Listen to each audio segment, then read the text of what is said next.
Okay, so we've already cut side one. We're gonna move on to side two. Everything's already deburred, everything's cleaned up, so I'm just gonna go ahead and install it. The big difference about installing for side two is now we want to reference that flat side one on the parallels. The parallels are very precise. They're supposed to reference the vise and the table. Right now you see that they move, both of them, and they shouldn't. So whenever we have a finished surface down, we want to use our dead blow hammer and tap the part onto the parallels. Looks like this, and what we're going for is those parallels to tighten up to where they don't move. So I just tap all the side or both edges, and now if I try to move the parallels, they're locked in place. That tells me that the part is sitting flat on the parallels and sitting flat on the vise. So when I cut side two, it's going to make it parallel to side number one. So it's the same steps to start. I'm just going to go ahead, turn it on, touch off, and take a 10/1000 cut, just like I did for side one.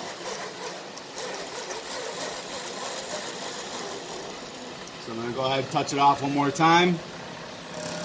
Right there, move it off the part. Zero it out down here at the collar. So I just loosen up the collar, rotate the dial to 0, snug it up. I'm going to go to 10. And this is just to get a measurement surface. So after this cut, I'm going to be measuring it to figure out how much I have left to take off.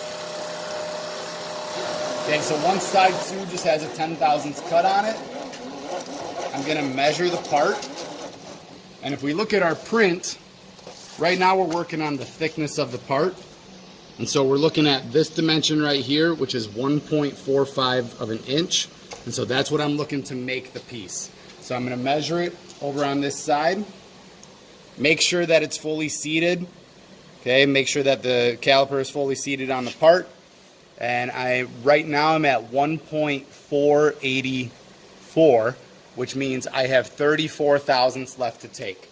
I want to leave 10 thousandths for a finish pass. So the cuts I'm going to take right now are a 24 thousandths cut and then a 10 thousandths cut to equal that total 34 I have left. So I'm going to turn the machine back on. I'm going to go ahead and zero this back out just so I'm starting from 0 every time. And my first cut is going to go straight to 24.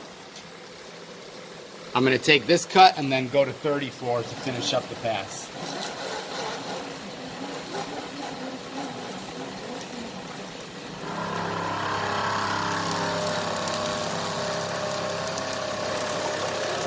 Okay, so I just finished up my 24 thousandths pass. I'm going to go ahead and increase my Z right to the 34, which is the total amount I needed to take based off my measurement. And now this is going to be my last pass that I'm going to do for this side. I always double check and make sure my parallels are still tight. If they loosened up, you're going to have to pull everything apart and clean it and then put it back together and tap it back down.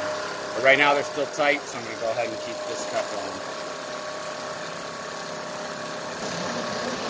So I just finished up with my finished cut on side 2. I'm going to double check the measurement, make sure that I was on track before I pull the part out. So make sure everything's clean, get my caliper out. And if we look, I got right at 1.450, which is exactly where I wanted to be. And so now I'm done with side number 2. I'm going to deburr these 2 edges and then move to side number 3.